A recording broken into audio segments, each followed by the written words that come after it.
los 11 discípulos fueron a Galilea, a la montaña que Jesús les había indicado. Cuando lo vieron, lo adoraron, pero algunos dudaban. Jesús se acercó entonces a ellos y les dijo: «Se me ha dado toda autoridad en el cielo y en la tierra. Por tanto, vayan y hagan discípulos de todas las naciones, bautizándolos en el nombre del Padre, y del Hijo, y del Espíritu Santo, enseñándoles a obedecer todo lo que les he mandado a ustedes. Y les aseguro que estaré con ustedes siempre, hasta el fin del mundo».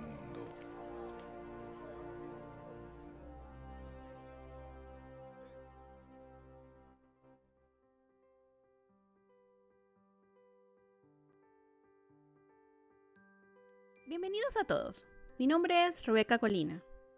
Junto a mi esposo estamos desarrollando esta serie llamada Detrás de la pista de los apóstoles, donde estudiamos el paradero de cada uno de los discípulos de nuestro Señor Jesús desde el evento de su ascensión. En esta entrega analizaremos lo que ocurrió con los discípulos Mateo, Tomás, Judas Tadeo y Simón el Zelota. En primer lugar tenemos a Mateo. Recordemos que Mateo también es citado en los evangelios como Leví, hijo de Alfeo o Cleofás. Es en el evangelio de Lucas donde se le llama Leví, que significa el compañero. En el libro del evangelio según Marcos se le da el nombre de Mateo en la lista de los apóstoles, pero es llamado Leví cuando se relata la historia de su vocación. Entonces, el nombre Mateo significa regalo de Yahvé. Según los tres sinópticos, él ejercía la profesión de recaudador de impuestos por cuenta no de los romanos, sino de Herodes Antipas, tetrarca de Galilea. El oficio de recaudador era lógicamente codiciado por las oportunidades que éste ofrecía para amasar una gran fortuna personal. Sin embargo, él lo dejó todo al ser llamado por Jesús, y ese mismo día hizo una gran fiesta a la que asistieron tanto Jesús como sus discípulos. Igualmente, él es mencionado en los Hechos de los Apóstoles, aunque apenas se ofrece información sobre él, encontrándose esta en Hechos 1:13. Recordemos la elección del nuevo apóstol y preparándose los discípulos para el Pentecostés. Son muy pocas las noticias verificables que existen sobre la vida de Mateo. Sin embargo, la tradición recoge diversos testimonios que hablan de su actividad literaria. Ireneo de Lyon sabía que Mateo había escrito en hebreo el evangelio que predicaba. Eusebio de Cesarea recoge en su historia eclesiástica este testimonio de Ireneo en el sentido de que Mateo escribió para los hebreos un evangelio en su lengua materna, mientras por otro lado, Pedro y Pablo predicaban en Roma y fundaban la iglesia. Mateo era considerado en la tradición como uno de los autores principales en la transmisión de la doctrina cristiana. Es la razón lógica para que la atención se haya fijado en su persona y en su actividad literaria. De los tres libros sinópticos del Evangelio, es el que más referencia recibe en la historia de la teología. No obstante, hay teorías las cuales no atribuyen que el apóstol Mateo fue el autor del Evangelio transmitido bajo su nombre. Asimismo, existen dos escritos apócrifos que cuentan abundantes detalles de la vida del ministerio de Mateo. El primero de ellos, los hechos de Andrés y Mateo Matías en la ciudad de los antropófagos. Aunque la narración giraba realmente en torno a la aparición de Mateo y su liberación por obra de Andrés, el primero hace como una desaparición prácticamente del relato para dejar el protagonismo a su libertador. El segundo de los apócrifos sobre la tradición biográfica mateana es el martirio de Mateo, surgido del ambiente social e histórico de los siglos IV al V.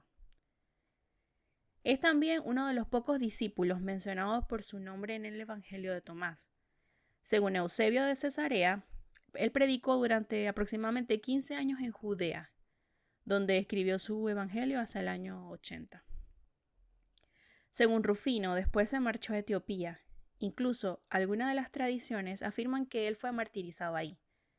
En cambio, de acuerdo con Epifanio de Salamis, obispo de Chipre, Mateo murió en Hierápolis, y quien sufrió martirio en Etiopía habría sido Matías, que fue el sustituto de Judas Iscariote.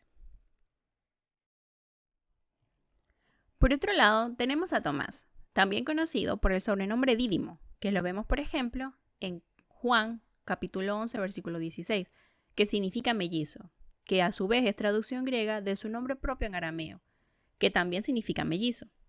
El nombre griego Dídimo se documenta en los papiros desde el siglo III a.C. Especulando sobre el significado de su nombre, surgió una especie de leyenda que afirmaba que tenía una hermana gemela llamada Alicia, o que incluso él mismo era hermano gemelo de Jesús, lo que confirmaría su identificación con Judas en Mateo 13, versículo 55, de la que es testigo Eusebio. Ello puede deberse a una mera confusión con Tadeo, pero siendo Judas un nombre muy habitual que podía coincidir con el de otros compañeros, se podía atribuir como un apodo preciso para distinguirlo de sus homónimos. Es lo que debió suceder en el caso de Judas Tomás. De hecho, es comprensible que por eso los autores de su tradición literaria le buscaran un hermano. Es lo que hace el autor de sus hechos apócrifos cuando sugiere que podría tratarse del mellizo del Señor. No es mucho lo que los evangelios nos dicen sobre él. El único que da algunos detalles sobre su carácter es el de Juan. En un momento crítico, recordemos, cuando Jesús quería volver a Judea, donde lo habían querido apedrear, Tomás exclamó: «Vamos también nosotros para que muramos con él», pasaje que encontramos en el capítulo 11. Aprestándose así a sufrir el mismo destino de Jesús y animando al resto a hacer lo mismo. También encontramos en Juan capítulo 20 la escena cuando Cristo se apareció a los discípulos.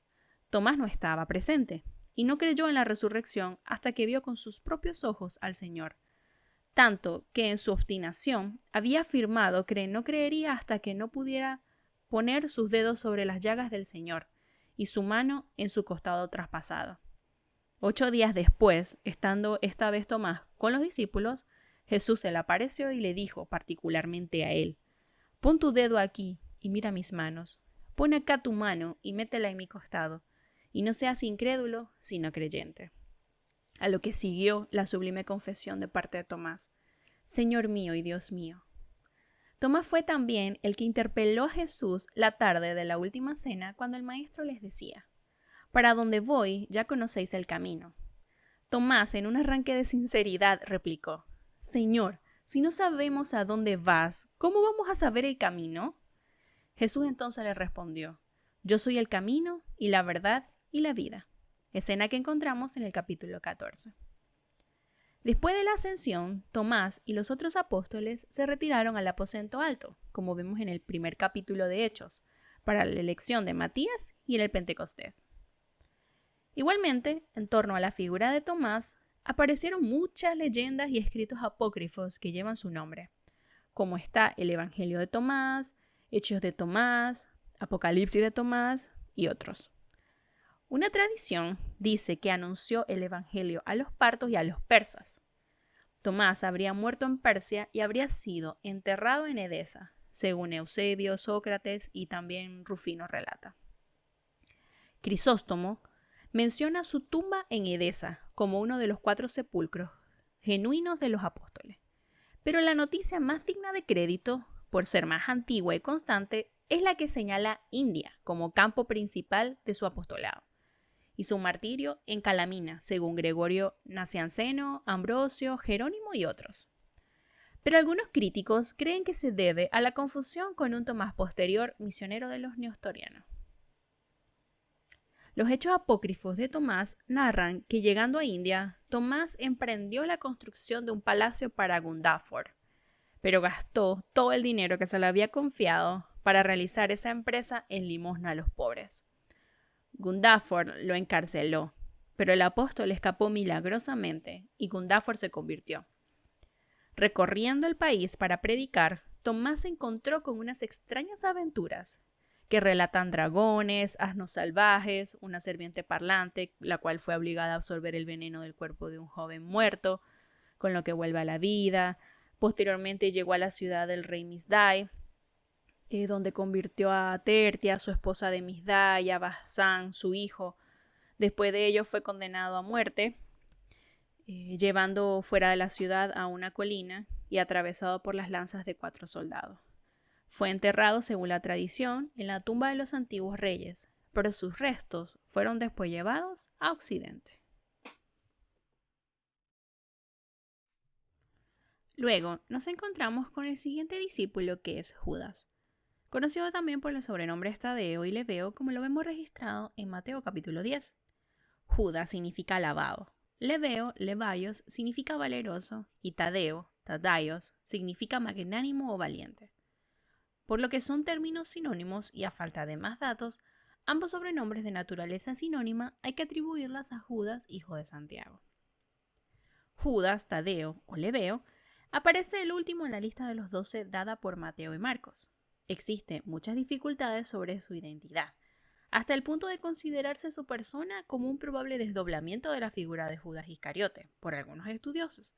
Sin embargo, los autores evangélicos, para evitar estas confusiones, al referirse a este último, aclaran o resaltan que es el traidor, mientras que el otro es llamado de modo indistinto como Judas de Santiago, así lo vemos en Lucas 6, versículo 16, Judas, hermano de Jesús, de Jacobo, de José y de Simón, como lo vemos en Mateo 13, y Judas, hermano de Santiago, autor de la epístola canónica de Judas.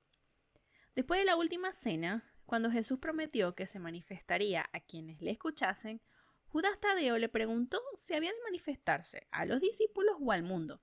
Este pasaje, recordemos, lo encontramos en Juan capítulo 14. Y esta pregunta representa una clara evidencia del estupor de quien esperaba una proclamación pública y política del Mesías. Digamos que esta pequeña aparición en la escena de la historia evangélica agota todo lo que sabemos de la vida de Judas Tadeo. De hecho, ya no volvemos a tener más noticias de él hasta la espera del Pentecostés y la elección de Matías. Y además se le atribuye la epístola canónica que lleva su nombre. Los eruditos no se ponen de acuerdo con relación a la identificación exacta de los 4 Judas principales, excluyendo al Iscariote, por supuesto, que aparecen en las páginas del Nuevo Testamento. Si Judas Tadeo es el autor de la carta de Judas, el problema está en su referencia a los apóstoles como que si pertenecieran al pasado o algo así. Como está registrado, acordaos de las palabras que antes han sido dichas por los apóstoles de nuestro Señor Jesucristo, porque ellos os decían, como lo vemos en la epístola, en los versículos 17 y 18. O también cuando escribe que contendáis eficazmente por la fe que fue entregada una vez a los santos, como que aparece en el versículo 3, y eso suena a expresiones típicas del tiempo apostólico. Es cierto que Judas recuerda como pasado el tiempo de los apóstoles, pero también es verdad que con la probable excepción de Juan, como hemos visto durante esta serie, casi todos los apóstoles habrían muerto para el año 70 después de Cristo. Por eso Barclay no duda en afirmar que esta carta encaja perfectamente con Judas, el hermano de Jesús, mencionado en Mateo capítulo 13 versículo 35 y Marcos 6:3. No se trataría pues de Judas Tadeo el apóstol. Según la tradición occidental, tal como aparece en la liturgia romana, se reunió en Mesopotamia con Simón y ambos predicaron varios años en Persia, donde fueron martirizados. Existe un presunto relato del martirio de los 2 apóstoles, pero el texto latino no es ciertamente anterior a la segunda mitad del siglo VI. Dicho documento se ha atribuido a un tal Abdías, de quien se dice que fue discípulo de Simón y Judas y consagrado por ellos primer obispo de Babilonia. Según dice la antigua tradición, a Judas Tadeo le cortaron la cabeza con un hacha. Sin embargo, Nicéforo dice que Judas murió de muerte natural después de predicar en Palestina, en Siria y en Arabia. La tradición siria incluso dice que Judas habitó en Edesa, de donde marchó a Siria, a cuyo regreso fue martirizado en Arad, cerca de Beirut.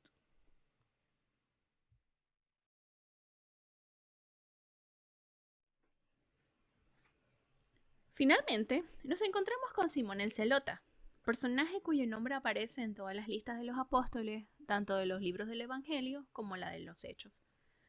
Para distinguirlo de Pedro, se le llama el cananista, como lo vemos registrado en Marcos 3:18, que es una transcripción griega de una palabra aramea que a su vez Lucas traduce como celotes. Así lo vemos en Lucas 6:15. Lo que ha llevado a pensar que este discípulo quizás era miembro del partido zelota. Ambos apodos tienen el mismo significado, y su traducción al hebreo y al arameo es Canianá, que significa celoso. De ahí que los sobrenombres Celote y Cananita se apliquen a un mismo personaje. Y Simón significa el que ha escuchado a Dios.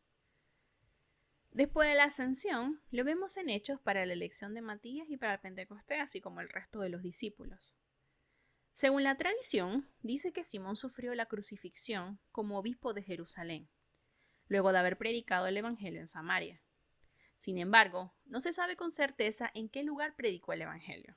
Se habla de prácticamente casi todos los lugares conocidos de ese entonces. Según los griegos, predicó en el Mar Negro, en Egipto, en el norte de África y hasta en Gran Bretaña. Mientras que, según Pasio Simonis, el latino, suficientemente cercano a la historia del primer siglo del Imperio Parto, dice que Simón trabajó en Persia y que fue martirizado en Suanir. Sin embargo, Suanir probablemente puede ser Colchis.